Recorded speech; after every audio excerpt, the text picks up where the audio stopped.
Breaking news, kecelakaan maut dekat Pasar Gubah, 1 orang meninggal. Kecelakaan maut terjadi di Jalan Kiai Haji Ahmad Dahlan dekat Pasar Gubah pada Kamis siang 16 Desember 2021 sekitar pukul 10.30 waktu Indonesia Barat. Mobil Pajero Sport dengan nomor polisi BG 1525RR menabrak 2 becak motor dan 2 becak dayung tengah istirahat di bawah pohon menunggu penumpang. Menurut saksi mata, mobil melaju kencang dari arah Pasar Gubah dan menghantam trotoar, langsung menyeret 4 becak yang terparkir tersebut, beserta pengemudi becak yang istirahat di dalam becak. 4 orang menjadi korban, 1 meninggal dunia di lokasi dan 3 lainnya luka parah dan langsung dilarikan ke Rumah Sakit Akagani untuk mendapat perawatan medis. Sementara sopir mobil, seorang pria berusia sekitar 40 tahun, sudah diamankan polisi di Polresta Palembang karena hendak diamuk massa yang geram dengan kelakuannya yang menyebabkan 4 pengemudi becak menjadi korban.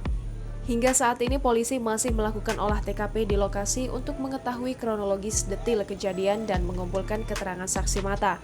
Becak dan mobil yang menabrak tersebut sudah diamankan polisi sebagai barang bukti. Lokasi kejadian sempat macet karena warga ramai menyaksikan kecelakaan dan juga arus lalu lintas tidak ditutup sehingga masih banyak kendaraan yang melintas saat kejadian sehingga membuat arus lalu lintas tersendat.